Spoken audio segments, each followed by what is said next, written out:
আজ বাংলাদেশের মধ্যে একজন মহিলাও নিরাপদ নয়, তাকে প্রকাশ্যে একজন ছেলে গিয়ে আঘাত করছে এবং তাকে বিবস্ত্র ধর্ষণ করার চেষ্টাও চালিয়েছে, এরকম অভিযোগ করেছিল সেই মহিলাটি। না থাকতো তাহলে সত্যি ওরা আমাকে বিবস্ত্র করে ধর্ষণ করতো।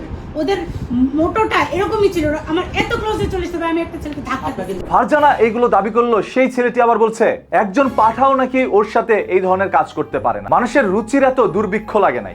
পাঠা আছে না, পাঠারও রুচি আসবে না ওর সাথে এইসব কাজ করতে। আমি তো ভাই মানুষ, কি বলেন এইগুলা? একজন পাঠাও লজ্জা লাগে না।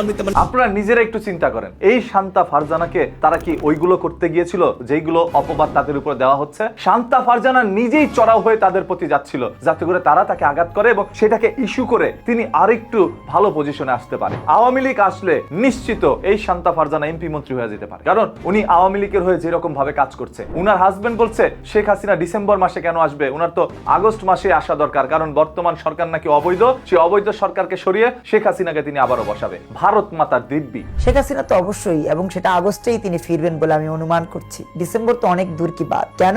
কারণ শেখ হাসিনা সত্যিকার অর্থেই বাংলাদেশের মানুষের যে কষ্ট, দুঃখ, বেদনা, এই বিষয়গুলো নিয়ে খুবই উদ্বেগের মধ্যে রয়েছেন তার বক্তব্য অনুযায়ী। এবং আমরা যারা নতুন ধারার রাজনীতি করি, বাংলাদেশে গত 2 বছরে আমরা জামাত ইসলাম দেখেছি, তথাকথিত এনসিপির রাজনৈতিক নেতাদেরকে দেখেছি, বিএনপিকে দেখেছি, মানে যারা গুপ্ত হিসেবে আমাদের সামনে বিভিন্ন সময় লুকায়িত ছিল তাদেরকে কিন্তু ইতিমধ্যে আমরা দেখেছি। প্রকাশ্যে জনসম্মুখে শান্তা ফারজানা ও তার স্বামী একের পর এক এই ধরনের বক্তব্যগুলো দিয়ে যাচ্ছে। বলছে ওসমান হাদি একজন জঙ্গি, জামায়াত এনসিপি হচ্ছে জারস। জুলাই জঙ্গি করে, জুলাই কোনো যুদ্ধ ছিল না। কিসের যুদ্ধ? কার বিরুদ্ধে যুদ্ধ করেছেন? এনসিপি জামাতের বি টিম, মানে বাচ্চা রাজাকার। তাদের 14 গোষ্ঠী জারজ, হাসনাত 14 গোষ্ঠী জারজ, নাহিদ 14 গোষ্ঠী জারজ, শাহরিয়ার কবির 14 গোষ্ঠী জারজ, ফুয়াদ 14 গোষ্ঠী জারজ, ডাক্তার শফিক 14 গোষ্ঠী জারজ।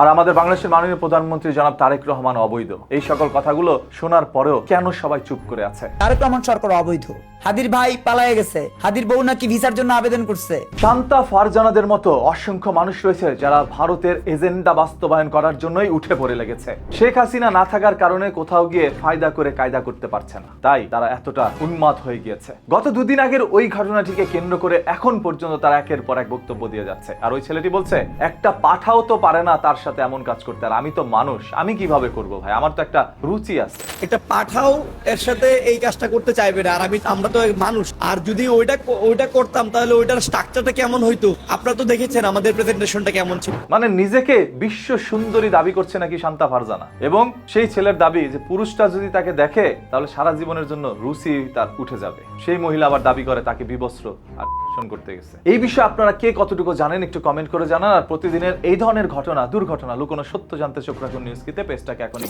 ফলো করে রাখুন।